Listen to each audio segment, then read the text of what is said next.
Hey strangers, welcome to another episode of the Strange Sessions. As usual, I am Kurt, and I am joined by my, scintillating co-host, Krista. Scintillating or scintillating? No, keep this, we don't want to mark this explicit. I'm sorry, this is keep a it clean. I love how you say, as usual, I'm Kurt. Like, at some point, you might not be. That's because I always say, as always, I'm Kurt, so I'm sure, trying to mix it up a little bit for our listeners. Did you hear that? No. I moved. It was not my foot. I heard something. It was seriously like a voice. Yeah. I'm trying to recreate because I was kind of moving. So Krista's bouncing around in her chair here in front of me. I don't know what that was. Okay. Huh. That was weird. I didn't hear anything. But no, I always refer to it as usual, so I'm trying to mix it up just a little bit. For once. This is Kurt. We got to keep this a family show, so we can't. I'll just edit all the bad stuff out. Fingers crossed. Behind my back. You should hear the stuff that we say during our pre-show. Oh, you will. Yeah. Kurt's putting together a blooper reel. It's going to be marked explicit. It is going to be marked explicit because there's some naughtiness. A little bit. Anyway, how are you doing? I'm pretty good. 2 weeks out from the big move to the new house. Ooh, excited. I am. I just want it to be over now. The suspense is killing me and the stress of it all. But I am really excited. You going to try for EVP when you get in the new house? Hells to the no. All right. That's a no. That's a no. How are you? I'm okay. I went from having shingles to being deathly sick with a cold this week. I had to miss work Monday, and my birthday sucked because I was sick, so I didn't do anything. But I want to give a huge thank you to the listeners and the strangers that wished me a happy birthday, so thank you guys. And then you had to stand in 2 really annoying long lines today. I don't even want to talk about that. You got me Subway, though, so thank you. We won't discuss the Subway incident because I'm still salty about that. My wrap was delicious, though. Good. For all the grief and heartache I had to go through to get it. Anyway. I could taste the blood, sweat, and tears. I didn't order that on there, so if there's blood, sweat, and tears on there, you should probably call and complain. This is extra salty. Okay. So want to give a shout out to our newest members of the Strangers, who are Terry Hemsley, Philip Adam, Desiree Stockton, Mary Meyer, who we know and have met, and wondering. Yeah, Kurt reminded me who Mary was, and I was like, "What the hell took you so long?" Welcome to the Strangers, Mary. Yes, and Michael McGowan Jr. So thank you guys so much for joining the Strangers. Welcome. And thank you guys for the iTunes reviews. Oh yeah. Jamie, that sat in with us on the Area 51 episode, messaged me this week, and he said, "Dude," because he knows that I'm about reading reviews because I take stuff kind of too hard.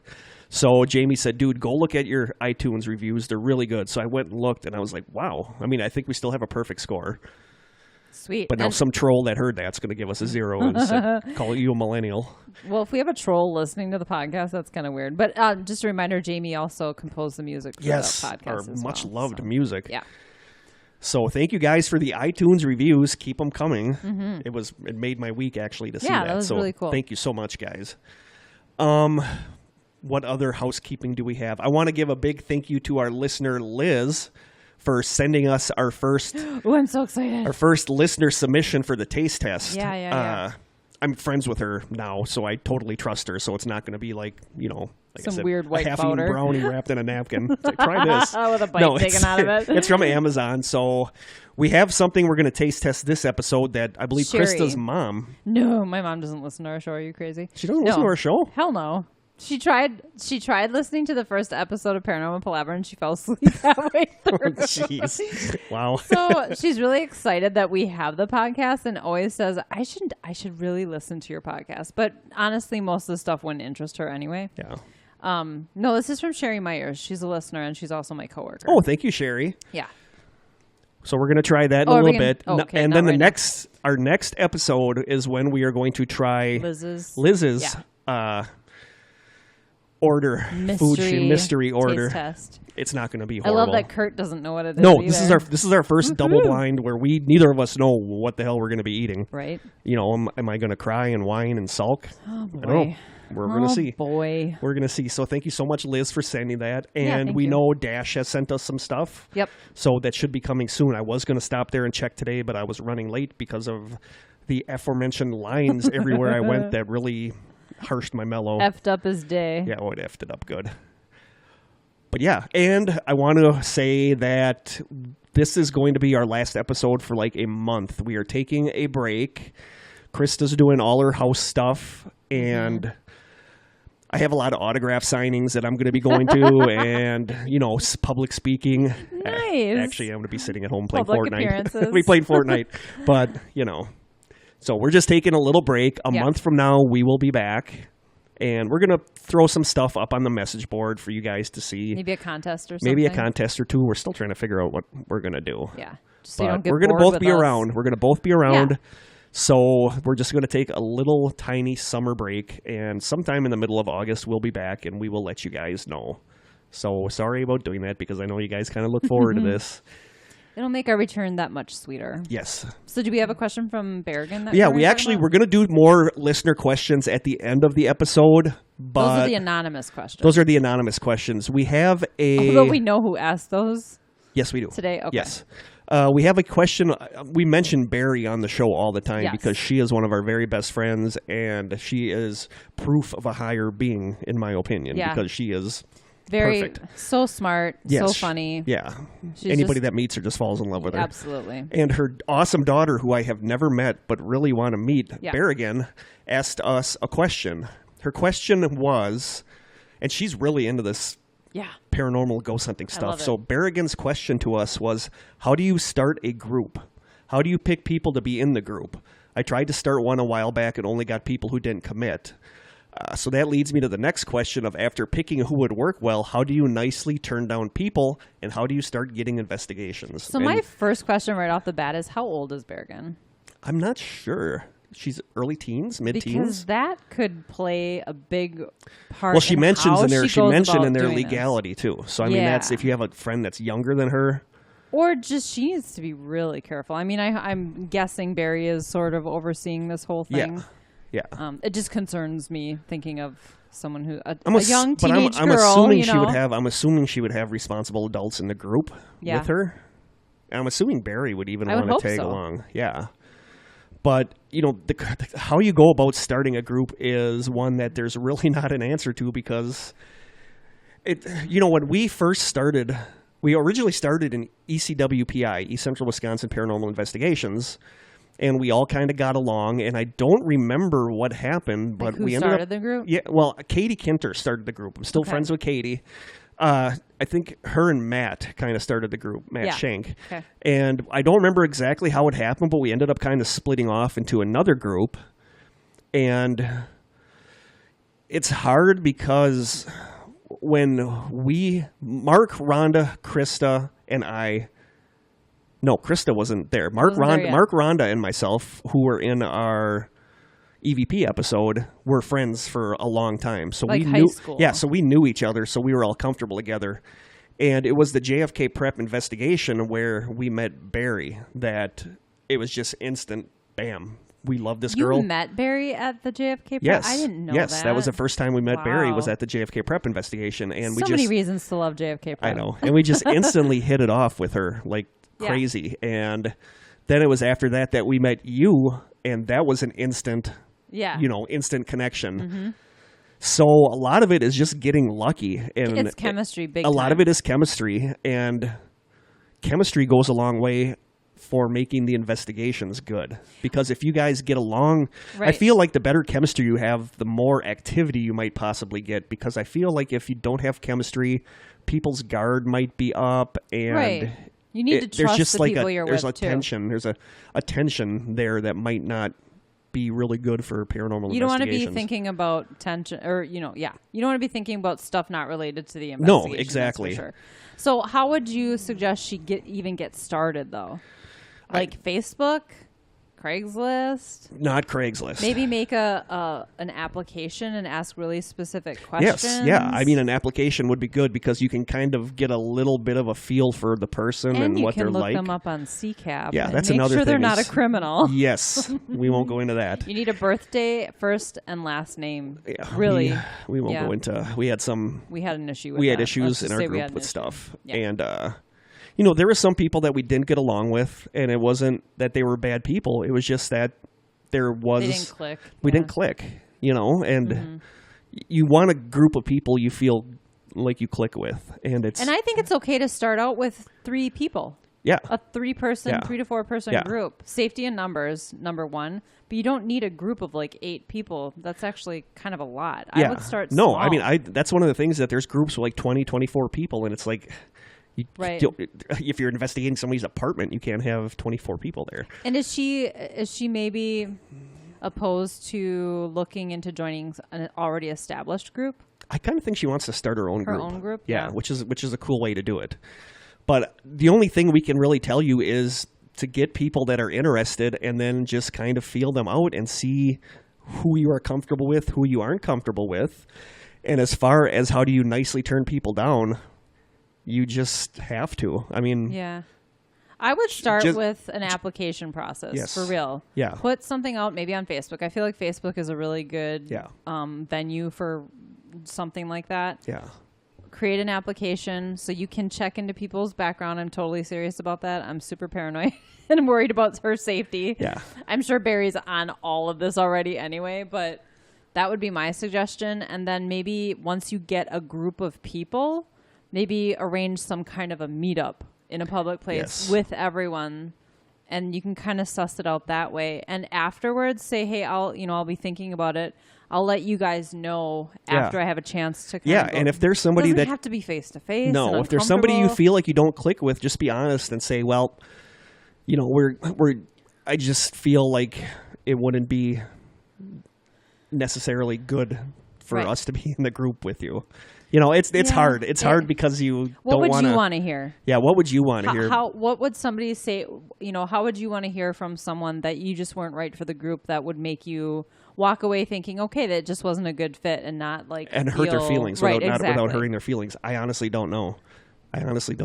Yeah. Do it, but be honest. That's my only advice: is be honest, because that's the best way. So be honest and just tell them, like you said, we just don't feel like we click, basically. And as far as how you start getting investigations, I think get your name out there on social media, Facebook. Maybe create a website. If a potential client has a website that they can go to and learn a little bit about you and the people in your group, have everybody create a little bio. That's what we did with our website. I think that gives people peace of mind that they can actually do a little research on you before they let you come into their home I would start with a business. Don't start reaching out to people's whose private residences. No. I would start with a well-known business in your area that is thought to be haunted and reach out to them. Yeah, ask them.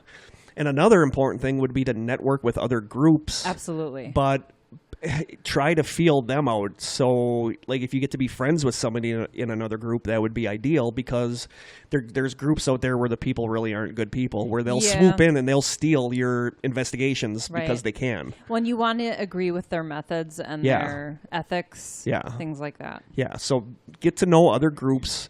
You get to be friends with other groups, and maybe they'll have an investigation in your area that they can't go to, and they'll be like, hey, can you guys, we had a couple like that where it's like, can you guys take care of this investigation? Because at the end of the day, it's not about having investigations to yourself. It's about helping the clients. The more investigations you do, the more your name will get out there. Sure. So it'll happen. It's not going to happen right off the bat. It's a slow, natural process, but it will happen that you'll start getting investigations. And be sure to invite Kurt and I, because we'd love to come with you. Yes, we would. Yeah, we would. We really want to meet you, Barry. Yeah, we hope you can come sometime. Totally. But thank you for the questions. I mean, it's. I don't know if these were the best answers, but it's hard. We're just speaking from our own experience. Yeah, we're lucky that several people in our group just kind of immediately clicked. We're such good friends. Yeah, and there wasn't like meeting Krista. I don't even remember a time where it wasn't like, I really like this person. Yeah. It was like an instant, wow. Instant click. Yeah, it was like an instant click. So that's what you want, and that doesn't always happen. But when it does happen, it's really good. That's awesome. So yeah, thank you for the question. Yeah, thanks, Bergen. So Sherry excitedly texted me one day. I don't know where I was. I must have been off, or it was on the weekend. She's like, I have your next taste test. And she sent me a photo of what we are going to taste today. It's Bumblebee Sensations Spicy Thai Chili Seasoned Tuna with crackers. As you can imagine, the spicy didn't exactly appeal to Kurt. Light me up with joy. But the thing is, if I know something is spicy, I'm prepared for it. Not like like I said, not like the pizza, the pepperoni jerky that snuck up and punched me in the junk. Nobody likes getting their junk punched. No. So I'm going to take a picture from the side as well because, oops. She doesn't bust the container open. Dropping it on the keyboard. Let's make sure I didn't delete the podcast. Okay. Because I keep joking that I feel like I'm about to eat cat food because it's in like this. It looks like Fancy Feast. It does look like Fancy Feast. My Felix would. Please don't have us taste test Fancy Feast. Yeah, not gonna happen. Actually, if they put it in a container and didn't tell us, maybe. Yeah, whatever. All right. Cats eat it. It can't be that bad. Have you ever seen the movie The Road? No, it's that's really the one good. that I think Dash put that on as his book. Oh, and I've never read the book, and I've never seen the movie. There's a scene where there's quite a fuss over a can of dog food.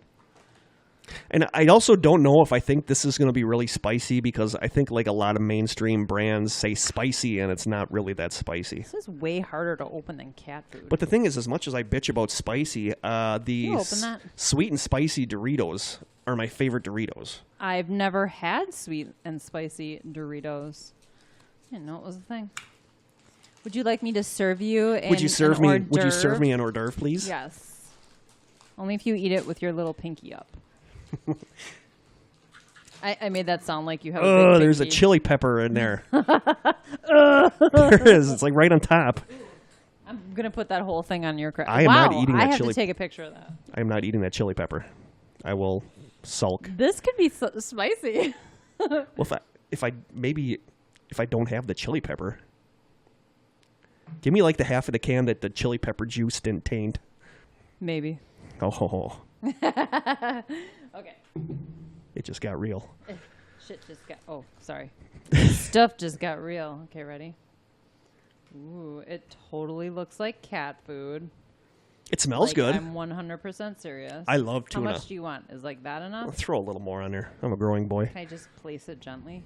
Sure, place it gently. I love tuna. People at work, I do too. People at work kind of look at me funny sometimes because I eat packets of tuna right out of the packet. I just love it. I buy the they come in. It's a packet. Yeah, it's a pouch. The sun-dried tomato and olive oil. I've never had that one. I actually like the spicy tuna one. Okay. My friend Nikki told me to try it, and I tried it, and I was like, "Ooh, this is actually really good." All right, I'm scooping some tuna onto this cracker. I don't think this is going to be that spicy. I got my Mountain Dew throwback right over here. I got iced tea. Within reach. Are you doing one bite or two? I'm just going to do one bite. One bite because it'll spill all over. I'm going all in. Okay, you ready? I am ready. Let's do this. First bite is really good. It's Ritz crackers number one, which I love. Oh, there's some heat. There's some heat. There's a little bit of heat, but it's really not bad. Would you like another? Yeah, that's actually... Oh, it's like a throat burn. It's not a mouth burn. It's actually really good. It's delicious. Thanks, Sherry. Yeah, thank you, Sherry. Okay, the heat's building a little bit. Oh, yeah. I love that, though. Honestly, this is like the perfect amount of heat because it's a little spicy. There's a little bit of heat. And now it's already dying. But it's not obnoxious. So, thank you. Funny side story. My husband's kind of a wump. A wump? He's a wump. He's a bit of a wimp when it comes to heat, or at least he used to be.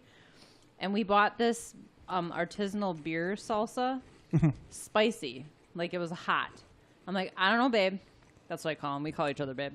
That's I'm like, cute. Can you handle this? And he put it back on the... I'm like, oh, you big wuss. So he's like, all right, we'll buy it. We ate it, and I thought it was too hot. Are you serious? He ended up eating most of it himself. I actually really like this. I did not expect to like it this much, but I really do. The amount of spice in there is perfect. It's not overwhelmingly spicy, but there's spice. Well... And the Ritz cracker has like a little sweetness to it. This I would actually buy. Really this I think I would actually buy to eat at work. I actually really like this. Yeah, that's delicious. Yeah, and I didn't even need a drink. So it's obviously not that bad. No. Do you want the rest of that over by you? Yeah. All right. I did just eat Subway, so. Thank you so much. Yeah. Sherry, you're the bomb. You are the bomb. We approve of you picking out future snacks for us to try. Yeah. That's really good. I'm not eating this chili pepper, though. Oh, also, just as an aside, the most overrated band ever, in my opinion, Red Hot Chili Peppers. Oh, we can't be friends. I know. You posted that on Facebook. I absolutely adore the Chili Peppers. No, the Under the Bridge is okay, but I think them, and this is probably going to get me some hate mail from... me? No. I'm going to send you hate mail. This is going to get me some hate mail from listeners, but the three most overrated bands, in my opinion, are the Red Hot Chili Peppers, AC/DC. Agreed. I hate them. And Led Zeppelin. Yeah, Led Zeppelin have a couple good songs, but I think they're kind of overrated. But my number one overrated group is Red Hot Chili Peppers. Oh my God. I don't know if we can be friends now. Did you know that Flea? You know who Flea is, right? I know who Flea is. He is a trained jazz trumpet player. Flea's talented as hell. They're all really talented. Yeah, but I just... Have you ever seen the drum off between Will Ferrell and Chad Smith, the drummer? No. Okay, they look like twins. You have people... I posted on Facebook, so just go to my page. There is a Will Ferrell video. Will Ferrell. Jimmy Fallon video of them having a drum off, and it is so funny because they really look ridiculously similar. They are doppelgangers 100%. I like this tuna. Again, we are no longer friends, by the way. Oh, well, whatever. I have had a love affair with the Chili Peppers since I was in, junior high. So overrated. No. The Spice Girls had more talent. You don't understand the Chili Peppers in one way, shape, or form. Whatever. And the only reason I thought it is because of the big honking chili pepper that's sitting and the fact that we listened to it all the way here. Is that what we were listening to? Yes. Oh. I shouldn't have told you that. I should have put on a song you didn't know. I really like this. Who sings this? Oh, my God. Damn, why did I tell you that? Okay. We're over on our allotted 15 minutes of listeners. Pre-show banter. Hey, we're going to be gone for a month, so you guys... Suck it up. Suck up the banter. Eat it up. Eat it up like I'm eating this spicy tuna. Oh, I don't know. There's something really perverse about that. So who's going to go first for our mini mysteries today? I'm eating. I can't believe how much I like this. Yeah, it's delicious. Oh, I was going to look at the... We need more Ritz crackers. So... Just quickly, the serving size is 1 can. And does that also include the crackers? 110 calories, 10 carbs, 16 grams of protein. That's another reason I love tuna is because you get a big chunk of protein in a small serving. Oh, and the crackers are different. So that's 80 calories. So altogether, it's 190 calories for the crackers and the... That's a really good snack. What are you giving this for a rating? I'm giving it a 10. I'm giving it a 9. Oh, I did not expect to like it this much, but I'm like... I love spicy. I love crunchy. I love generally savory. don't like spicy, but this is really, really good. It's the perfect amount of spice. Like and I still have not had a drink, and I'm basically licking the can out. That was really good. Woo! All right. Yeah, you can go first. I just want to say that it was kind of amazing that... Oh, right. The people who guessed it? Yes. They guessed it like within minutes of you posting those pictures, right? I think it was. That's what I'm actually looking at right now. Okay, we posted our teaser picture. No, it doesn't say what exact time, but it was within a minute after I posted that Josh Carpenter said, "Is it bad that I know the right pick is the Solway Firth Spaceman?" Nice. LOL. And then a minute after that, Shane Oshazanek, who is one of my real-life friends and listens to the show, and he's just a good guy, said light pick is the Paulding Light. And it was like within 2 minutes they got those. So it's like, wow, I have to make those harder next time. Yeah. I knew mine was going to be easy. I kind of knew mine was too. A weird Mandela effect with me with that picture is that I would have bet all the money I have that the girl was holding a doll. I remember her holding a doll. I don't remember. Really? Yes, like a little Barbie. And I remember what it looked like. Huh. I remember the pose the doll was in. So when I looked at the picture and she had flowers, I was like, what the hell? I could have sworn she was holding a doll. That's interesting. So that's just strange. Another Mandela effect. Oh, there was another Ritz cracker.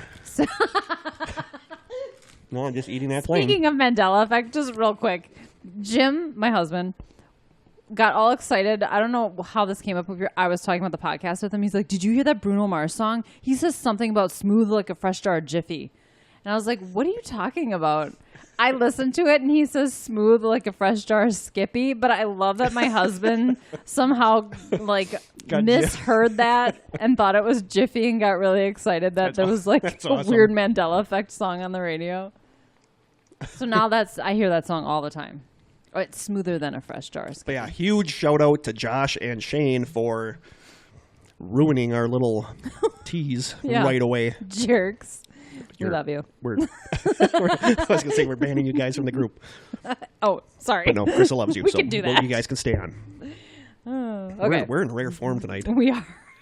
Maybe it's because it's Friday. It's Friday. I'm kind of crabby today. Friday the 13th. It is Friday the 13th. Yes. Yes. We've had a lot of Friday the 13th lately, I feel. Like more than usual. Really? I think so. Wasn't it just like Friday the 13th a couple weeks ago? Usually like predetermined how many we're going to I know, but wasn't it just like Friday the 13th a couple weeks ago? Because I was watching Jason on TV all day. Oh, really? Yeah. Maybe. Oh, I don't know. I don't know either. I wouldn't have noticed unless someone else had pointed it out to me. So. No. I don't know. So I pointed it out to you. Okay. That's why you had to stand in so many lines today. If that's the worst thing that happens to you, I think we're good. That's true. Knock on wood. Very quietly. Okay, you want me to go first? Yes. All right. So today, people get to listen to me yap all the time. They can listen to you now. I just make witty comments every once in a while. You do. So mini mysteries is the topic tonight. Yes. So we each picked a topic, and mine didn't have nearly as much information as I was hoping for. So this might be kind of mine's actually pretty. Mine's gonna not be quite as long as I expected it to be longer. Okay. I know. That's what she said.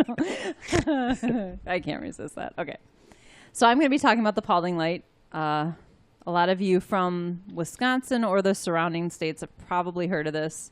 I've known about the Paulding Light for many years because, of course, it's something that's within driving distance. So, and we've never seen it. I know, right? Yeah, we'll see about that now. All right. The Paulding Light, which is also known as the Lights of Paulding or the Dog Meadow Light, can be seen in a wooded valley just outside of Paulding, Michigan, which is in the UP. The first recorded sighting of the light was by a group of teenagers in 1966 who actually reported the light to the local sheriff. Since then, the phenomena has attracted countless visitors and thrill seekers. I say quote unquote because I don't know how thrilling it is to just stand in the woods and wait for a light to appear. It's still cool. I totally want to do it. I totally want to do it too. I'm not sure thrilling is the term I would use. But even to this day, people from all over the world come to witness the mysterious light. So while I was researching the light, I found a TripAdvisor things to do in Paulding, Michigan page, right? Yeah. And some of the comments were pretty good, and I thought I'd read one of them. So this is from middle-aged mom 12. So she says, local legend says that the ghost of a railroad brakeman haunts the area, carrying his lantern and shining it as a warning light every night. He met his untimely death at the spot where the light appears. So she says, it doesn't have to be completely dark to witness this wonder. We were there right at sundown and were able to view it without a problem, as it is bright. It appeared for a minute or so, then faded away. Then a few minutes later, it reappeared again, always in the same spot. Sometimes it appeared to be reddish or twinkling. It will not fail to appear unless visibility is really poor due to fog or snow, etc. But it's impossible to time its appearance as there is no real regular pattern to it. The real mystery is figuring out where to go to see it, since there aren't many clear directions. So she goes on to give directions, which I am going to read. I always wondered if there were like signs to where you're supposed to go to see it. I don't think so. But it's kind of a touristy thing. You think they would? Do you think they would want to promote that? I would think to so get people too. to come there and see it.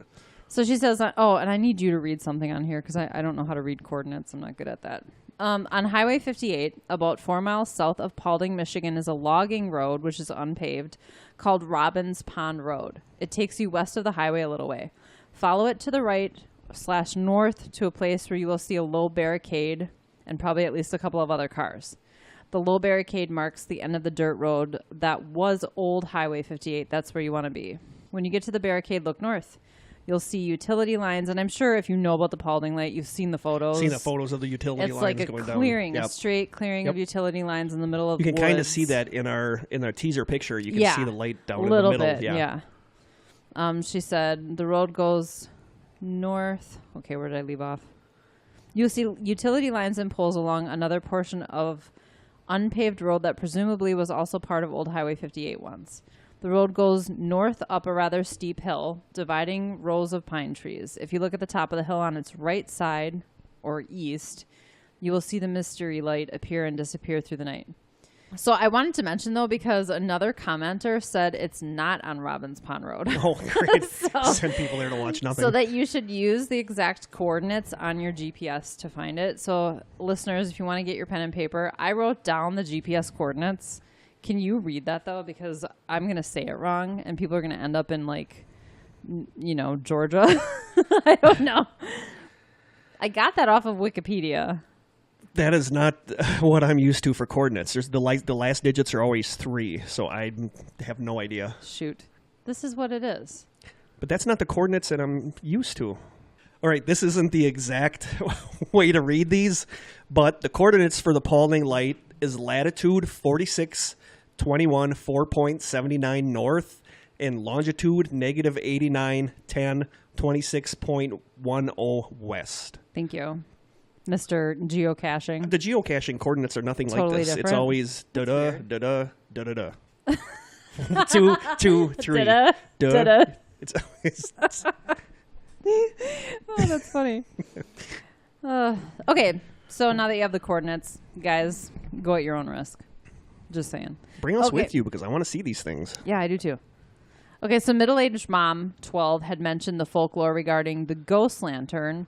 Some of the other folklore surrounding the light include a story which claims that the light is the ghost of a slain mail courier, while another says that it is the ghost of an Indian dancing on the power lines that run through the valley. Other explanations include swamp gas, or swamp gas is always an explanation for everything. Or car headlights, which let's face it, that's probably the most plausible explanation, right? Yep. So the Paulding Light has been featured on Ripley's Believe It or Not, Unsolved Mysteries, and Fact or Faked Paranormal Files, which I watched that episode. Really? I didn't know that it was on there. So I'm going to talk about that episode for a bit. Okay. So just kind of an aside, I was a big fan of that show. I watch all the paranormal themed shows with a healthy dose of skepticism, of course, but I liked how they approached their investigations. Why did I like the show? Because Jael was in it. I love Jael. Jael from Destination Truth. Yes, I adore Jael. I'll watch just about anything Josh Gates is in. And Jael, she was in another show, Paranormal, like Highway Paranormal. She was in some other paranormal show. Yeah. There was a Paranormal Highway that Jack Osborne was in. Yeah, I saw that. Interesting. Okay. Did you see that new one? Just as an aside, Mary Meyer, our new listener. Thank you, Mary. She Snapchatted me this morning about the guy that's a taxi driver, but he's a psychic. What? Yeah, so he picks it's like Cash Cab, but with a psychic, and he picks up people and asks them how things are going, and then when they're like, well, this is going on, and he tells them what the dead people. It was really weird. Wow, that'd be crazy, actually. Yeah. It's called Psychic Cab or something like that. I've never heard of this. Yeah. Interesting. So just a quick synopsis of how the show works for those who haven't seen it. It's a group of investigators with a variety of specialties. Like one was like a professional FBI photographer. agent. One used to be an FBI agent. Yeah, the lead investigator was a former FBI agent, which to me lends a lot of credibility to the show. So it'd be a group of people with a variety of specialties, and they would meet to view videos that had been, I don't know if they were discovered online or people would send them videos, either the people who took them or, they found them on, I think a lot were from YouTube. They would talk about the video and watch it as a group and would often immediately be able to debunk it. They would see like really obvious CGI or like edit points in the video where it's like, if it's been edited, then it's not, even worth looking into. Yeah. So I love the beginning part of the show where they showed they each picked a YouTube clip that they wanted to investigate. Right, and everybody else some of them were cheesy. Shut it down right away. I remember they did the Nightcrawler, the Nightcrawler and someone thing. Just posted about that on because I want to have an episode about the Nightcrawler stuff because the Nightcrawler thing, it creeps me out. And I don't think they were able to recreate the Nightcrawler. No, they weren't. They tried a bunch of different things like having it on a string and all that stuff, and the Nightcrawlers legitimately creep me out. So I want to have that in an episode in the near future. I love that. That's a good topic. So eventually they would narrow it down to 2 different videos, and then the group would split into, I think there were like 5 people, because one team would always have like 3, and one team would have 2. I think so. And they'd go their separate ways, and half the episode they would be investigating one video, the other half was the other. And I just really like how they approached it in that they would try to come up with all these different experiments and ways to recreate what was seen on the video. Yeah. And if they were able to really easily recreate it, they would, they would cover all the bases. They would do a paranormal investigation as well. But at the end of the day, most of them, if they could recreate it, they called it a hoax. The only one I remember really clearly off the top of my head is where there was the video of the person in the bed, and it seemed like they completely, or like they disappeared. Oh, disappeared? I saw one but where I saw the levitating one too, and I think they basically came out and said, "You guys fake this." Yeah. You know, they basically accused them of faking it. Almost admitted it too. Yeah. I loved that show. I really miss that show, actually. I hate when people fake stuff and claim it to be real. Yeah. I mean, what's the point? I don't know. You're just trying to get attention. So the Paulding Light was one of the episodes that they deemed worthy to investigate, of course. And they tried everything from driving a car on that highway and trying to be able to pinpoint which car was theirs. They flew a plane over the area with a spotlight, and nothing they did was able to recreate the actual light. And they saw the light, so they knew what it was supposed to look like. So they actually, and they conducted an EVP session, but I don't recall if they caught any EVPs, but they ended up deeming it unexplained. So, of course, I was pretty excited after watching that episode because I've always wanted to go see it. And because of the way they approached the investigation, I thought, well, this is pretty credible. But there are people who claim to have proven that there's nothing mysterious or paranormal about the Paulding Light. So I'm going to read portions of an article from Michigan Tech, and the title is, "Just in Time for Halloween. Michigan Tech students solve the mystery of the Paulding Light." Oh, really? Mm-hmm. So I don't know how to, this last guy's name is spelled B-O-S. I'm going to call him Boss, just because that's how I think it's pronounced. So Jeremy Boss, a PhD candidate student in electrical engineering at Michigan Technology University, organized an investigation of the Paulding Light mystery, working with students in the university's student chapter of SPIE, and that's SPIE, a professional society devoted to the study of optics and photonics. Last May, the group was looking for a project that would be both fun and educational, and Boss thought, what about the Paulding Light? Yeah. So before I go further, midway through the article, the author cautions people who really want to believe that the Paulding Light is paranormal, just stop here. Don't read the rest of the article because you're going to be disappointed. And I was pretty disappointed. Yep. So the first step was a road trip out to the site to view the light, which appeared as anticipated. And then on their next trip, they brought a telescope. And so I saw pictures, and there's a YouTube video But too. haven't people brought telescopes in the past? But this is like the kind of like telescope the star that you look at, that you can view craters on the moon that you with. can look It's at, like, that you can look at Uranus with. Yes, exactly. If you were on the moon, you could see Uranus. This is what would you say, 10 inches in diameter? I mean, it's a big... It's not like the kind of thing you spot your neighbor with. It's like for seeing planets and... Yes, it's an astronomical type telescope. So they brought this telescope with them, and the students saw through the scope ... headlights on a car traveling down the highway. Dope. So that's all very well and good, and a non-scientist might simply conclude that the Paulding Light was no more mysterious than a 1998 pickup truck and call it a day. But they wanted to do more, so they actually went to the stretch of highway where the light originated. But didn't they tried that on Fact or Fake? Didn't they too. Actually block off the highway They so did. people couldn't go on it, They and they still closed it saw the off. lights? And they couldn't see, or the light that they saw from their car was nothing like the Paulding Light. Oh. So they actually, through the scope, saw an Adopt a Highway sign that they could see behind the quote-unquote Paulding Light. So they actually were able to locate that specific Adopt a Highway sign via Google Maps. Yeah. So they knew exactly where to go. So they sent team member Bill Norcus out to that spot on US 45, and he recorded when vehicles passed the spot they'd seen in the telescope. Meanwhile, the students stayed in Paulding, logging the light appearances of the Paulding Light. Sure enough, every time the light appeared, a car drove by that very spot. Man. So, and that's interesting because people who see it talk about how it changes colors, and headlights are not all the same color. No. Some are kind of that blue color. Yeah. What is that? they're like, I can't think like of what the those are called. halogen. Yeah, the headlights. halogen. Some are kind of yellowish, some are white. Yep. So then they created the light themselves. When the spy member drove his vehicle along US 45. So its passage correlated exactly with Paulding light appearances. Bill put on his hazards, and we saw the flashing yellow lights. Oh, man. And there is video and also photos looking through the scope, and it's clearly cars on a highway. And from the naked eye, it looks like the Paulding light, what everybody sees. And when you look through the scope, it's cars on a highway. So it said the students will also use a spectrograph to characterize the light from both the headlights and the Paulding light. Based on the evidence so far, they expect them to be identical. So this article is actually from 2010. There must be some kind of update. I wasn't able to find it, though. It wasn't in any of my research.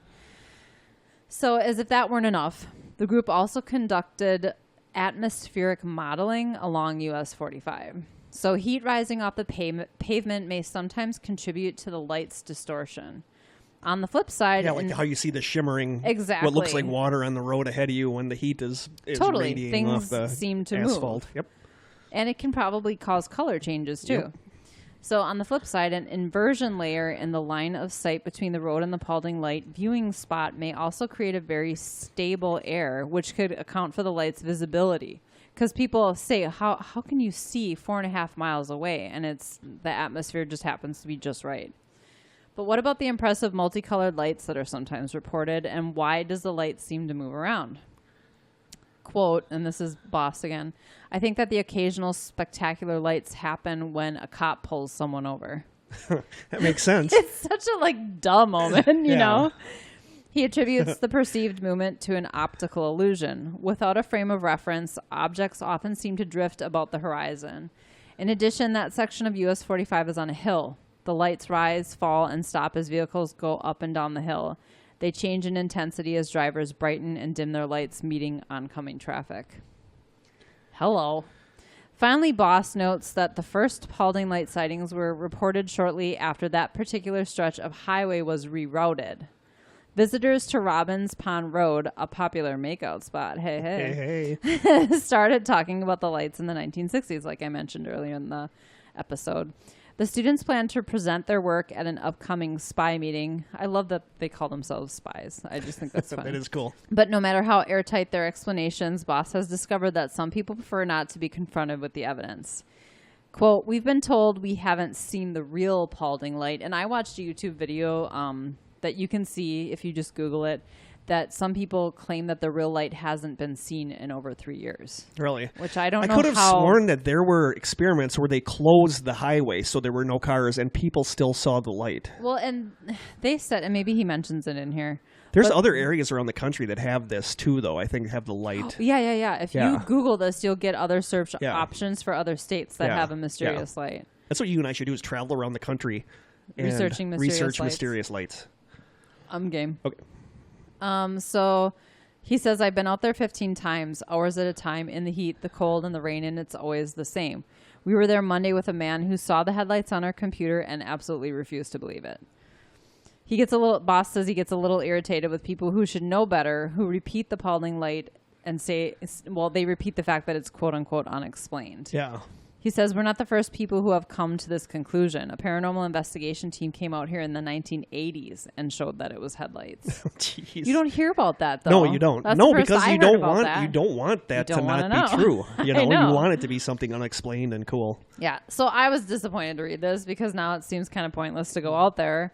But like I said, you can look this up on YouTube or Google Paulding light. You'll find the link to this article and to the videos and photos. I kind of want to be one of those stubborn people who refuses to believe the evidence, especially after that Fact or Fake show, because I really did like that show. I just liked how they approached it. But you know, all paranormal shows have to be... But you would think over the years somebody would be like, that's just headlights. That's obviously just headlights. And so many people didn't think it was headlights that it almost makes me think that it's possibly not the headlights. I think it's one of those things, like I go back and forth. I've been going back and forth since I discovered this information. I still want to see it for myself. I do too. You know? I do too. You and I really need to go there sometime and do this. Yeah, I agree. So what do you think, Kurt? Ghostly lantern, swamp gas, aliens, or Bigfoot? Those are your only options. Go. I don't get car as an option. Definitely Bigfoot. No. If I don't get car as an option, I think it's a ghost. I think it's a ghostly thing. Okay. Possibly a residual haunting of something. You know, like they said, somebody carrying a lantern or the Indian dancing on the wires. I don't know. But not Bigfoot. I don't know. No, Come it's on, not just Bigfoot. Say Bigfoot. No. Damn. Why would Bigfoot have a light? Because he's big. He can see without a light. Can he? I think so. How do you know that? I don't know. Maybe he walks around with a torch. He might. Really, really big torch. He might. So part of me wants to say it's cars, but there's another part of me that doesn't believe that. It's just such a logical explanation. It is, but it's the fact that it's such a logical explanation that makes me think that it's why not. Wasn't it? Yeah, why I think you and I would see something and we'd be like, that's a headlight. That's headlights. We need to bring something like a telescope I think it would have to be a telescope. I don't think binoculars are going to do it. It's 4.5 miles away. I think it's possible it is headlights, but I'm not ready to say with 100% certainty that it's headlights. Yeah, I want to see it with my own eyes. Yeah. Road trip. Definitely. All right, strangers, what do you think? If you're a listener and you've seen it, I mean, we must have somebody definitely. from If you've Michigan. been to the Paulding Lights, let us know. Yeah, we would love to. Or what do you think about it? Are you going to go check it out? I mean, if you're in Wisconsin, it really is just probably a few hours drive, depending on where you live. So. I just don't want to believe it's something as simple as that. And over the years, nobody was like, hey, I think it's just headlight. Because people are fascinated by these lights. So yeah, I agree. So that was Krista harshing our buzz with the... Right. I think Kurt's probably going to harsh more. I was just going to say, I kind of wish you would have had one that wasn't so... Wah, wah. Yeah, because not giving any spoilers, but not sure mine's any different. Okay. So I don't know a lot about this, so I'm kind of excited story about it. that you guys saw on Facebook is the story of the Solway Firth Spaceman. And the main reason I did this, and you know this, and this still weirds me out, is that one day I was sitting down and I was thinking what mini mystery should I do? Because I had a couple different ones bouncing around in my head that I still want to do. Mm-hmm. But all of a sudden, this popped in my head. I'm like, I should do the Solway Firth Spaceman because I think that would be a good one. And literally, the exact moment that I was thinking that, our listener and friend Dash messaged me on Facebook, and he said, "Hey, I think you guys should do a story on the Solway Firth Spaceman." And it takes a lot. That's not the first time he's done that. No, right? Because our filler episode that we're saving for a stormy day or whatever. I had just gotten done researching it, and he messaged and said, hey, you guys should look into this. That's crazy. Yeah. So, I mean, it takes a lot to, actually really, really stun me, but it stunned me when he messaged me that when I was literally thinking about doing the Solway Firth Spaceman. And he said that happens. Yeah, he says it's happened quite a bit. Mm-hmm. So that just kind of blew my mind that he did that. And that's kind of a specific. It's extremely specific. Yeah. So I mean, I'm really into the paranormal and I don't know a whole lot about this. So that just really weirded me out that he said that the moment I was thinking it.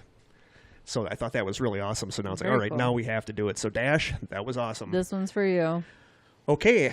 On May 23rd, 1964, fireman Jim Templeton went on an outing with his wife Annie and their two daughters Elizabeth and Frances. They went to the Berg Marsh in Cumbria, overlooking the Solway Firth, which is an inlet of water forming part of the border between England and Scotland. The couple decided to get some photos of their youngest daughter, 5-year-old Elizabeth, wearing her new dress. In a BBC interview, Templeton stated, quote, "We went on a normal outing and picked our spot. We sat down and I said, now I'll get some photos of you with the new dress on, never expecting this to happen." The "this" that Templeton is referring to is the photograph he took that has puzzled people for the last 50 years. By the time I have this up, I'm going to have the actual photo in the Strangers group and in the Strange Sessions Facebook page. Do you have one here? Because I want to be able to look at it. Yeah. Okay. Not right now. Okay. Kurt just gave me this I'm trying to like, how am I going to turn my computer around? What am I going to do? I was like, right now. I want to see it right now. In the photograph, and it'll be in a Facebook group, you guys will be able to see it. I'm sure some of you already know the photograph because a lot of people have seen it. In the photograph, his daughter is posed sitting on the grass and holding flowers. When he collected the processed film, the shop assistant said, quote, "That's a marvelous color film, but who's the big fellow?" Templeton looked at the photo and was stunned. Templeton said, quote, "I took 3 pictures of my daughter Elizabeth in a similar pose and was shocked when the middle picture came back from Kodak, displaying what looks like a spaceman in the background." And indeed, in the famous Solway Firth Spaceman pic, there is what seems to be a human figure wearing what looks like a spacesuit standing behind the girl. Up until his death in November 2011, Templeton swore that the figure was not in the background while the pictures were being taken. He claims the only other people in the marsh that day, apart from his wife and daughters, were 2 old ladies sitting in a car at the far end, 300 to 400 yards away. Soon after the image was published in newspapers, Templeton was visited by 2 mysterious men in black who asked him to come along with them and show them the exact area where the events took place. Templeton said that he had asked the 2 men for identification, and they briefly flashed ID badges at him, which he said only showed some kind of crest and had the word security written on it. Templeton went on to say that the men said they worked for the government and that they were only identified by number, and they called themselves Number 9 and Number 11. Men in Black. Men in Black. The men drove a black Jaguar, and Templeton got into the car with them to bring them to the location. Their obvious lack of knowledge of the area and inability to pronounce local names led Templeton to conclude that they weren't local people.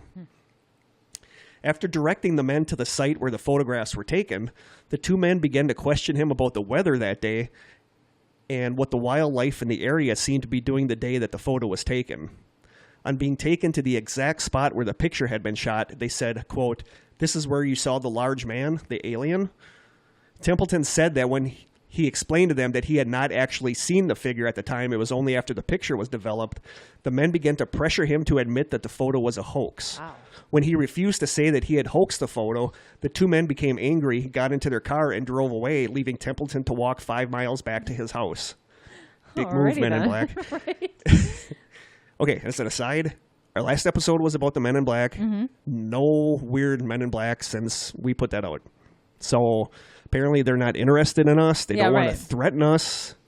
Or they know not to mess with us. That's what it is. They're scared of us. Right? Yeah, they're scared of the truth. Be afraid. Be very afraid. Okay. Templeton ended up having to walk back home 5 miles because they ditched him. That'll learn him. Yeah, that'll show him. Vicious Men in Black. They'll take you out somewhere and dump you. In September 1964, Templeton dismissed the 2 men as frauds, saying, quote, "It all looks like a leg pull to me. I'm sure the men were not security agents." It is thought that he may have been trying to downplay the strange visit, however. David Clark, author of the book Britain's Extraordinary Files, interviewed him in 2001, and Templeton confided in him that he firmly believed the Men in Black were indeed sent by the British government. Templeton took the photograph and the negative to Kodak so they could check the original and to see if it had been manipulated in any way or was some kind of photographic error. All of Kodak's tests showed that the photograph was authentic and it had not been manipulated.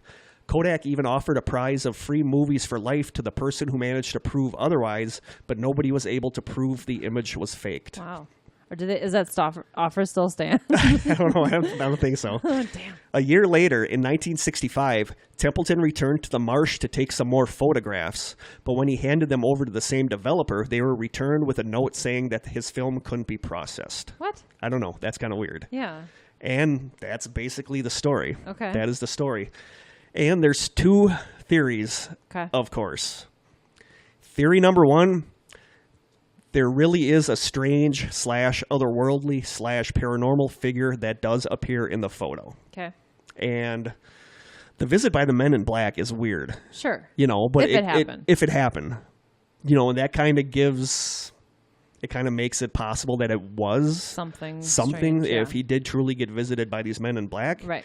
And the thing is, he didn't seem to really embellish a lot of stuff, like he was trying to fake anything. So I feel like it would have been out of place for him to fake saying that he got a visit from the Men in Black.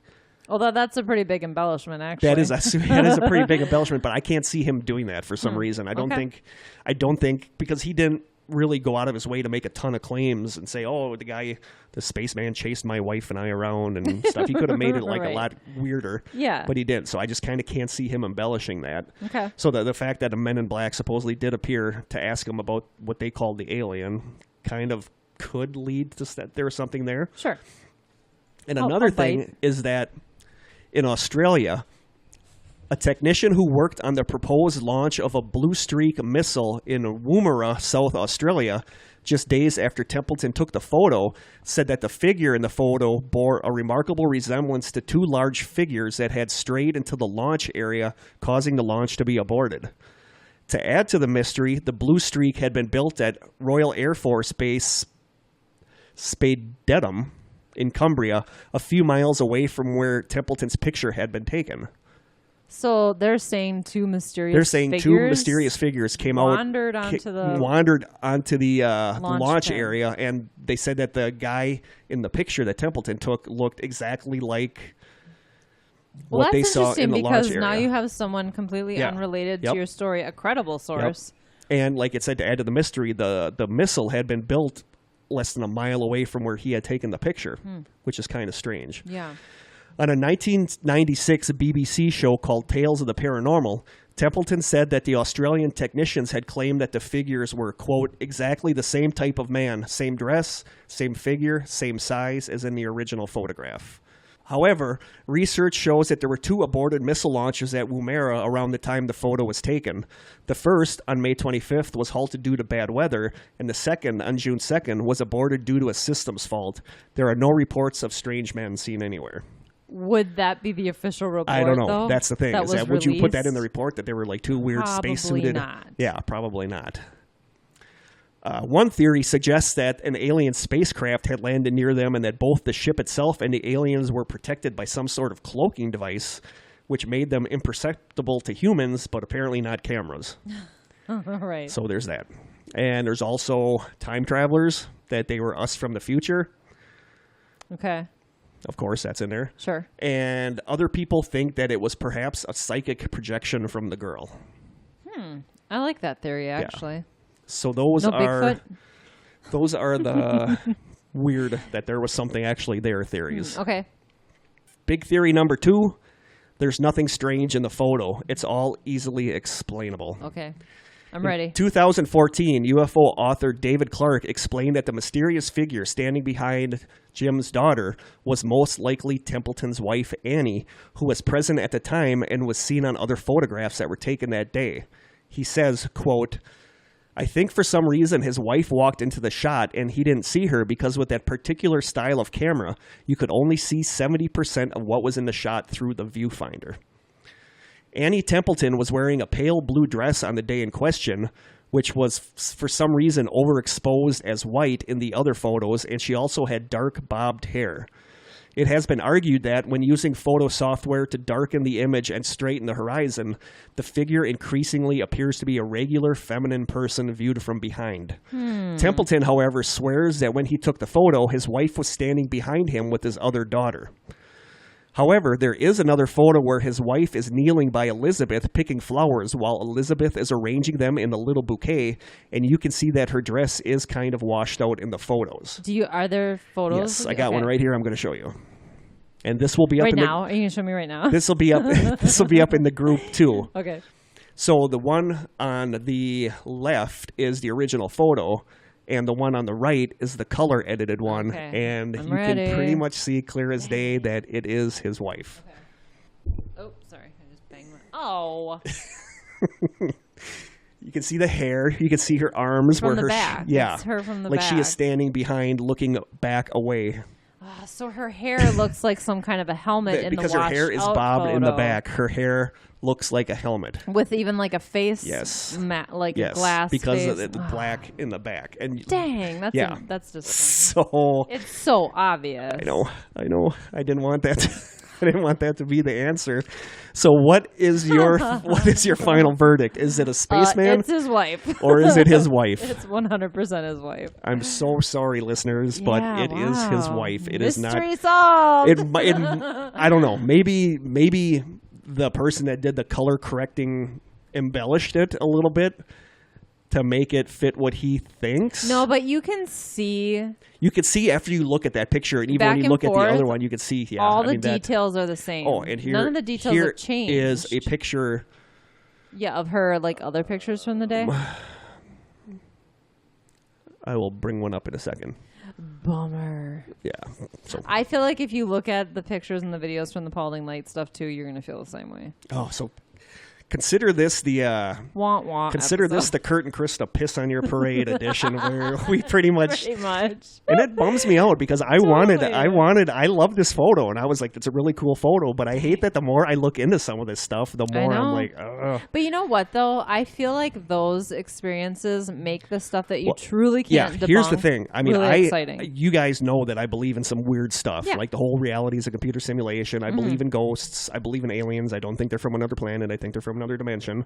I believe in the paranormal 100%, but I believe that things that are truly paranormal are subtle. They're very subtle, and they're not a spaceman that's going to pop up in your picture. It's going to be fleeting images out of the corner of your eye. It's going to be voices that show up when there's nobody there. These things are subtle. These things are not flat out like the photo of the Solway Firth Spaceman. But I think real things are more subtle and more like EVPs. Yeah. They're harder to grasp.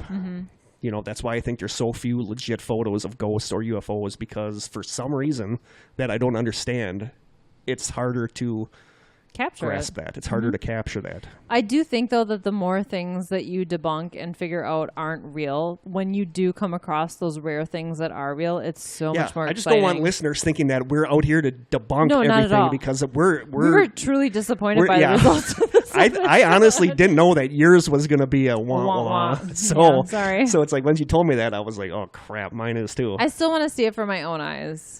The Paulding Light. This one we can't really do anything about. No, I mean, I feel like we're seeing it with our own eyes now.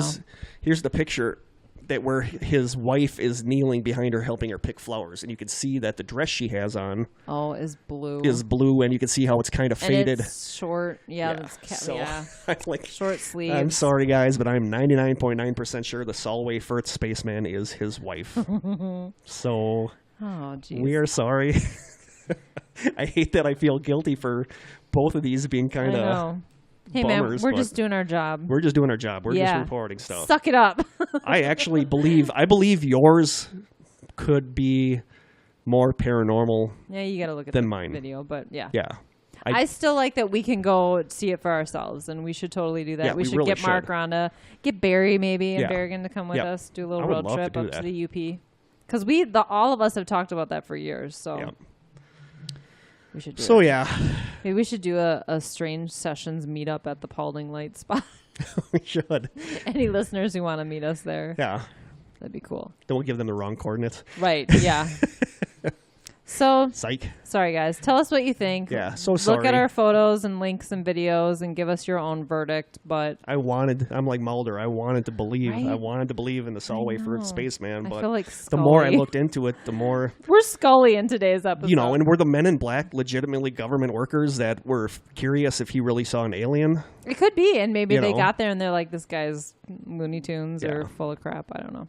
But I don't think he was full of crap. I think he legitimately believed this was a spaceman. Right. Maybe he didn't, I don't know. So, sorry, listeners. Yep. My bad. Our bad. Our bad.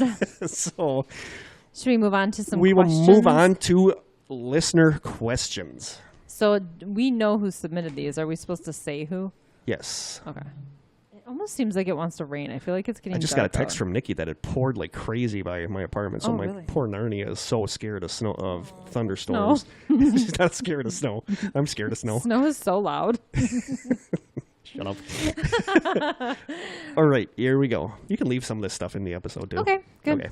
I have full creative Krista's control. editing this one because we're doing it on a Friday and I work weekends, so I can't edit. So I'll probably just forget and post it unedited. It wouldn't be the first time. No, it wouldn't. You're welcome. This one wouldn't be bad unedited. I don't think so. Think we really. I'll leave a lot of it in. I might have to mark it explicit though, just because there were some swears in here. Good point. That's fine. These are from Tom Napier, our listener, because he submitted 2 questions. He submitted 2 questions and he signed it. So it's a question for you and a question for me. Okay. So we have 2 questions. So, happy birthday, Tom! It's his birthday today. Oh yeah, it is today. Yep. Right. Yep. Although when he gets this, it won't be his birthday. But happy birthday! Belated Friday the 13th birthday. Happy Friday the 13th birthday, Krista.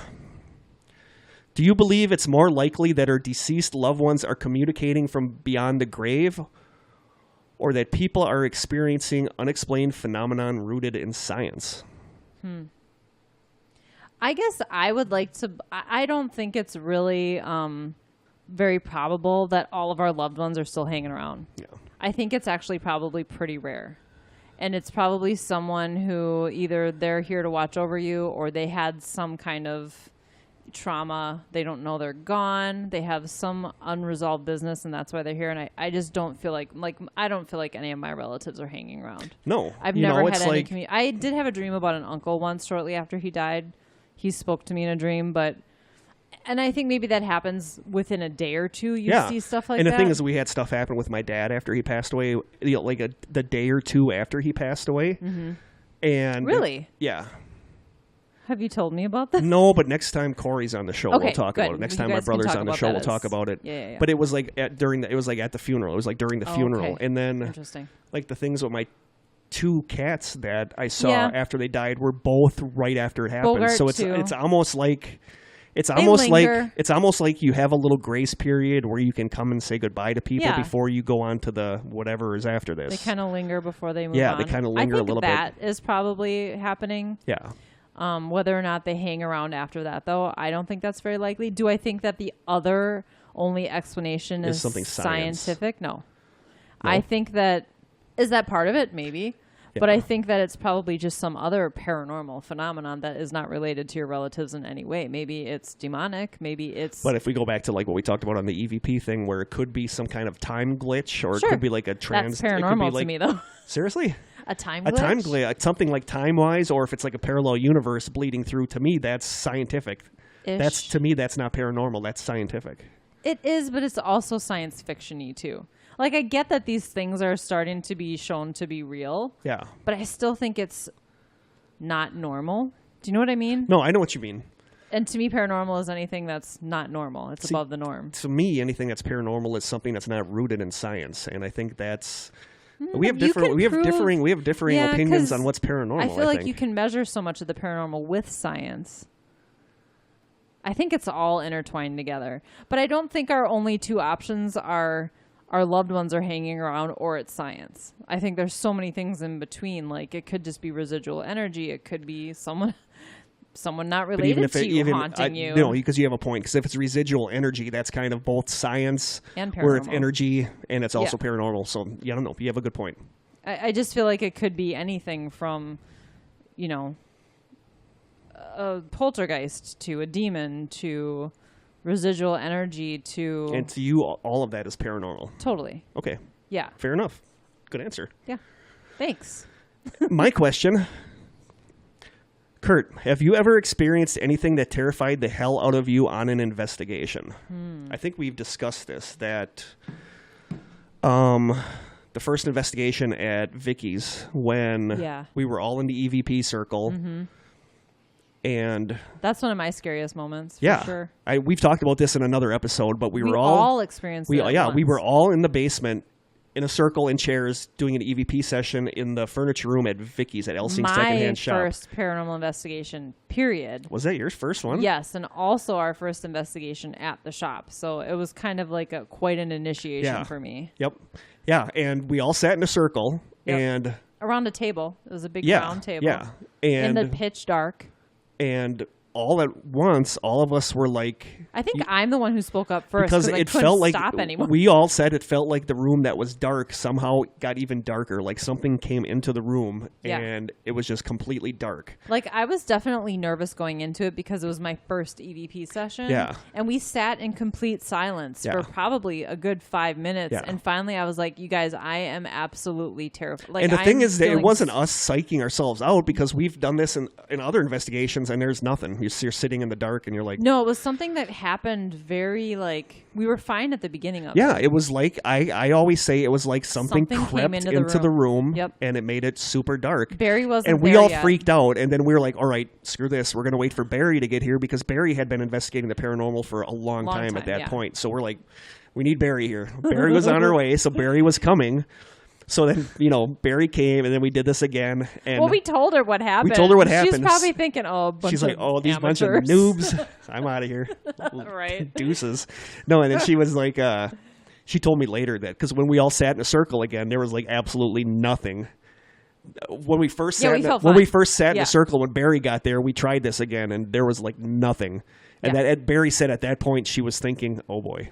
These guys don't know what the hell they're doing. Yeah. So then we putzed around a little bit, did some other stuff, and then we came back and did another EVP circle in the same room, and that's when it happened again, and it happened like even more intense than the first time, where Mark said he felt like somebody was choking, like hands on his throat.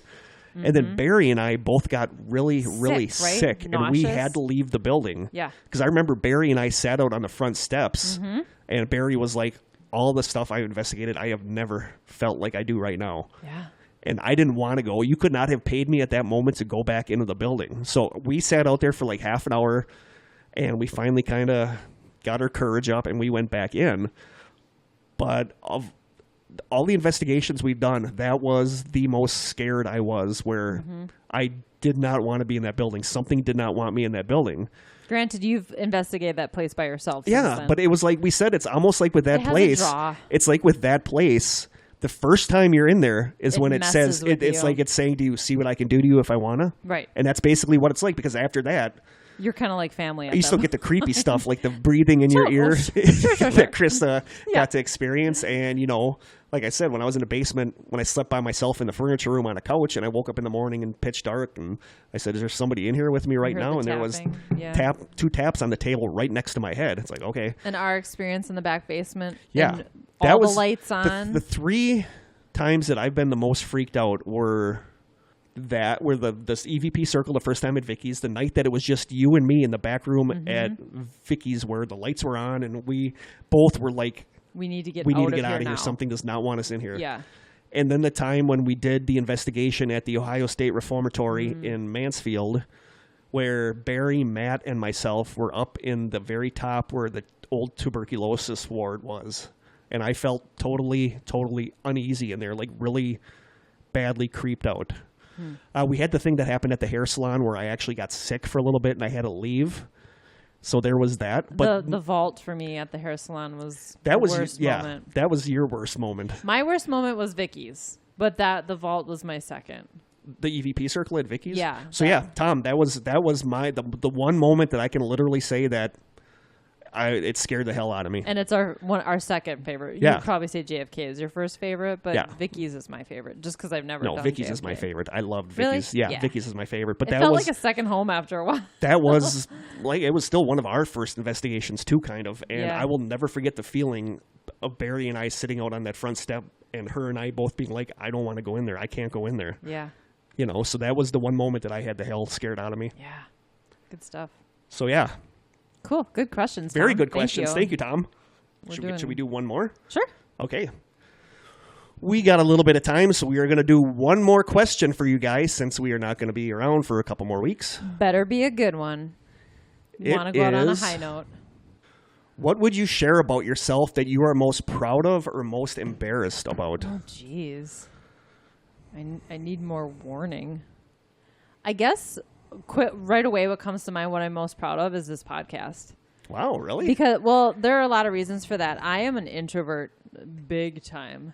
Like I have musical talents that I don't share with anybody because, like, I can sing. I used to play classical piano for 20 years, whatever. I can play a little bit of guitar. I don't tell anybody that stuff because I do not want to perform in front of anyone. The second you tell someone you can sing, sing something for me. Yeah. Hell no. I hate singing in front of people. Yeah. I can sing all day in my car, right? But I am not someone who likes to be up in front of people. I don't like talking in front of people. I don't like being the center of attention. So doing a podcast is really outside my comfort zone. Even though there's nobody here, nobody can see us. This isn't live. No. Yeah. This is still so far outside of my comfort zone. And I'm so proud of where we've taken this podcast. And I love our podcast. I love listening to it. And I think that's something to be proud of. Wow. That's really cool. Yeah. What are you most embarrassed of? Oh, jeez. What am I most embarrassed of? I don't know. I can't even think of anything right now. I'm actually really easily embarrassed. Maybe that. The fact that I'm easily embarrassed. And my husband he's a Scorpio, and he is the complete opposite of me. He is like Mr. Clown, joke man. If we're out in the store, if there are people around, he will do something to draw attention to us, like do some kind of weird dance or start singing really loudly to the music. Yes. Too. And I am like, we're in public, nobody look at me or talk to me. And so he knows it embarrasses me, and that's why he does it. And I guess maybe I'm embarrassed of the fact that I am so self-conscious and I get embarrassed so easily. I blush really easily. Good answers. Yeah, I don't know. I can't think of any one thing specifically because I feel like I don't want to live my life like that. Because I feel like being really embarrassed about something is like the same thing as regret. And I don't know. I guess I don't want to think about things I've done that way. Wow. Good answers. Thanks. What you got? I don't know. I'm super proud of the podcast, too. Yeah. You know that. I was scared poopless when I did the first one, and even when we did our first couple episodes, but I love the fact that I have gotten to be friends with people that listen. You know, like I said, if you're a listener and you're in the strangers, you're not a listener. You're our friends. Yeah. Which is awesome. That there's actually people that look, we are like a little family with you guys, and it just amazes me. But the thing that I think I'm most proud of, and I hate that it sounds stuck up or whatever, but I'm proud of the fact that I think I'm a nice person. That's not stuck up. No, but You are a genuinely nice person. I can't. Unless you're standing in a long line. Yeah, as we found out today. I didn't say nothing. I might have looked at my watch all pissed off a couple times, but I didn't say anything. But I'm proud of the fact that I'm a genuinely nice person and that I can't hurt somebody. Right. And I think that is something that's going to get into my most embarrassing thing, too. But I always remembered, I don't remember if I talked about this on the show. I might have talked about this in the empath episode, but my good friend Erica, who is one of my best friends, we were by my apartment drinking one night, and we were both pretty tipsy, and we were sitting on the couch, and she just said, "Do you know what I love about you more than anything?" And I said, "What?" And she said, "I love the fact that I have seen you with family. I've seen you with people you've known for 30, 40 years. I've seen you with people you just met, and you're always the same person. You don't, you're not different for other, you don't have different masks that you wear for other people." Yeah. She said, "You're always nice to people no matter what." And she said, "I love that about you more than anything." And that meant a ton to me that she said that. Yeah. So I'm proud of the fact that I'm genuinely nice. But I'm also, my big embarrassment is that you're too nice. No, that I feel like as much as people are friends with me, I feel like I push people away because I don't want to do anything. I'm getting very sheltered and wanting to stay home a lot. I know. Sorry. I've always been kind of sheltered. You're a homebody, yeah. But it sucks because people genuinely want to be my friend, and then they want to do something, and I'm like, no, I don't feel like doing anything today, or I'm making an excuse why I can't do something. Right. And it's actually getting kind of bad, so I'm trying to make an effort to get out and do more things. And that's one of the reasons I love doing this podcast, is because this is me doing something. Right. And, you know, Miranda, my best friend, and I talked about me maybe going to courses at the center and just taking classes and stuff, because I'm becoming too antisocial and too shut in, and I would rather stay home and play Fortnite, or rather stay home and watch TV, or rather go to bed early. Total homebody too, though.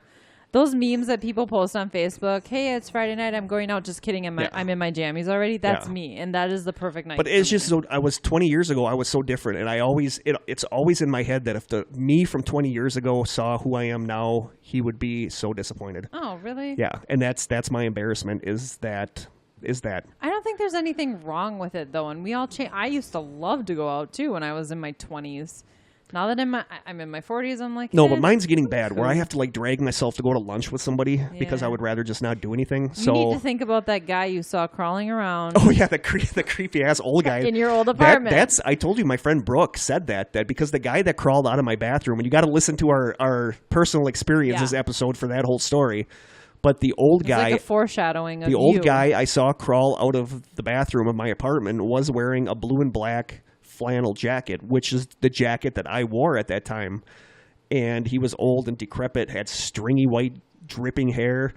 And my friend Brooke said that she really thought that whatever was there was mocking me, showing me what was going to become of me if I continued to be the way I am, that I was going to die like that rather than with people that loved me and cared about me if I kept withdrawing from people. So maybe you need to make like a promise to yourself that starting out once a month, you're going to say yes to something that you would normally say no to. That was my intention, and I don't remember where I heard this or somebody told me this, but my intention for this year was that I needed to say yes to more things that I was originally going to say no to, and I needed to say no to more things that I was originally going to say yes to. Right, I love saying no. I don't. If somebody wants something, I have a hard time saying no. And sometimes I need to. Sometimes I need to say no, that I can't do that. Like so that was kind of my goal for this year, but it just... I'm like stuck in this rut that I can't get out of. I didn't know this was going to turn into a self-help self-help There's edition. A couch right there if you feel like lying down. Krista's taking notes. Right. Crazy. She's just got crazy written on it, underlined. Tell me how you feel about that, Kurt. But that my greatest thing that I'm proud of is that I'm genuinely nice to people, and I have a lot of friends, but I'm embarrassed that I push them away sometimes to not do anything. Mm-hmm. So yeah. I concur. That's very much you in a nutshell. Okay. Nicest person I know and total introvert. I told you that Aaron Pleasant's one of my best friends. He wants to be on the podcast. Is he your geocaching dude? Yes, he's one I geocache with. But get him on the show. He introduced me to someone once as the most social, antisocial person he knows, and that's exactly me. So that is so true. Thanks for the good question. You're whoever that was. Super social online, just not in real life. Yeah. Even Jamie that did our theme music and was in the Area 51 said that he likes seeing me when he comes home because he knows it's a limited time thing. Mm-hmm. Because we'll go to lunch and then after that I'll be like, I gotta go. I gotta do something else. Go home and play a video game. I gotta go home and just sit and sulk and feel bad for myself. Yeah. So, yeah. Well, I'm glad I get you out of the house every other week. I can never get this across enough how much this podcast means to me. That the fact that this gets me to do something, and the fact that rather than sit on my ass and play video games in the morning, I'm researching this stuff. Yeah. And the fact that we get to people see each other listen to it and too. people care about us and people like Yeah. listening to us just means more to me than I can ever explain. Well, we used to go from seeing each other once a week. Yeah. When I worked in town, Yeah. we'd have coffee once a week with Mark and Rhonda and sometimes Brittany. And then Devin for a while, you and I went for months without seeing each other. Well, yeah. And we only lived like 25 minutes apart. I know. It seems like a long drive, though, after a long day at work, Yeah. right? So, yeah, the bonus for me is that I get to spend time with you every other week. But same here. Aw. You know I love you. I love you, too. There, that ended on a good note. Yeah, it wasn't quite as depressing. So thank you so much for the awesome questions, you guys. Yeah, that's great. Keep them coming. This is fun. I like answering questions. I do, too. You just never know what you're going to get. So I know. It's pretty cool. You could get like a deep one, like last time the serial killer one, or you could get the one asking if you and I ever hooked up. We got some, so you get lots of different ones. You never know what you're going to get. No. And we have to post these for the strangers too, because I really enjoyed seeing what people's responses were to the serial killer questions. The serial killer one, like you said, is hard because we don't have kids. So, right. And I can't even imagine. You guys gave some really, really good answers to that. Kate Verhulst, I thought her answers were really good. So. Yeah. Thank you for the cherries, Kate. This is so funny. They have a cherry tree in their yard, and she texted me one day, and she's like, "Does your husband have a ladder?" She sent me a picture of this step ladder that didn't even come close to reaching the cherries she was trying to pick. And of course, we don't have a ladder that would accommodate that he could at least get up here. Yeah. He has access to it, but no vehicle to transport it. And long story short, they ended up borrowing a ladder from somebody, I think, and her husband, Jeff, brought me this huge container of these beautiful cherries that we've been eating ever since then. And I meant to thank her for them, and I forgot. So I am publicly thanking Kate for the absolutely beautiful and delicious Thank you, cherries. Kate. Yes. I Cherries should have bought some for you. I like cherries. Dang. So there you go. That is listener questions. Yes. They're getting deeper, I think. Like I like it. I do too. I really do too. I like getting deep. What are we going to do when we run out of these? Not. Keep asking these questions. Run out. Keep asking questions, I'll you guys. start asking questions. Just start making stuff up. Just keep asking questions, you guys. We love doing this. So thank you so much. Mm-hmm. And that's it for tonight's episode. That's it. Yeah. So we will be back a month from now. Yeah. A month-ish. We're still not exactly sure what date we're going to come back. Yeah, we're going to keep you in suspense. We got stuff coming up. We have guests coming up. Yeah. We have another listener submissions. Oh, yeah, I'm excited about that. I love those episodes. If you guys want to start sending us stories, I'll be bugging you for that over the next couple weeks. One of our next episodes coming up is a big topic. Is it Bigfoot? It's a big topic that a lot of people have requested. Like me? Like you. I think Sarah. Sarah did. I think Sarah wanted to hear about the topic. I'm not going to say. The big topic. The big topic. Sweet. Did I tell you that it was funny that because I work with Sherry Bauer, one of my good friends I work with. Right? She listens to the episode, and then I flashed her really quick. I had the next 5 episodes written down, and I flashed like a split second, and she saw that. She said, "Did I see blah blah?" And I say, "How did you see that?" Say it. All right, one of our next episodes is going to be about Bigfoot.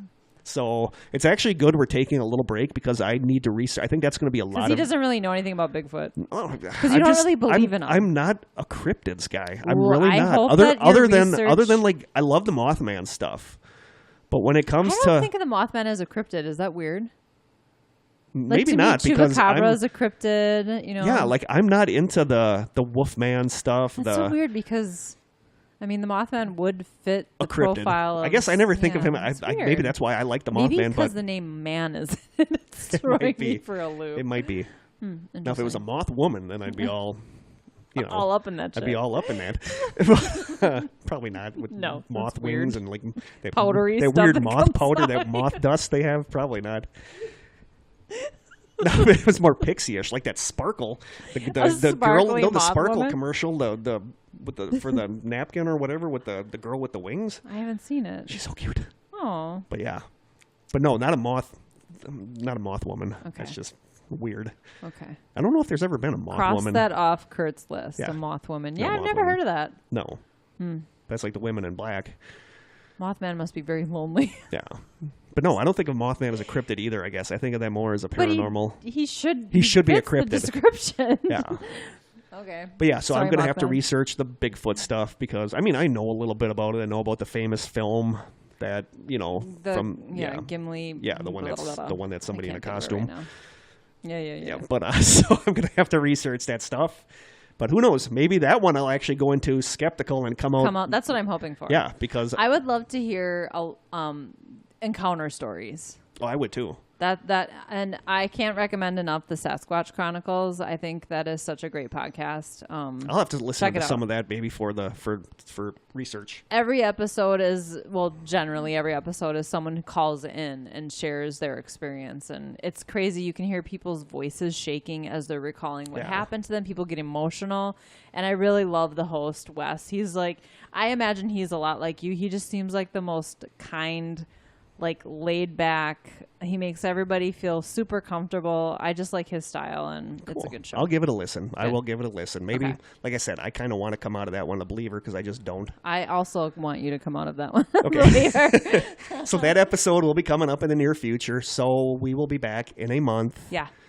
So until then, thank you so much, guys, for listening. Like I said, it means the world to us. We love you guys. We love the fact that you love listening to us. So thank you so much. We love our strangers. We'll still be around on the message board. So totally. Say hi. Get other people to listen if you can. Rate us on iTunes.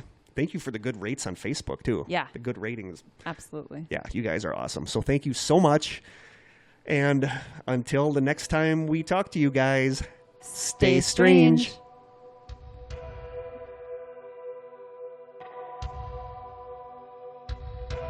This has been an Old School Media production, executive produced by Kirk Konechny. For more information and content, please visit strangesessions.com.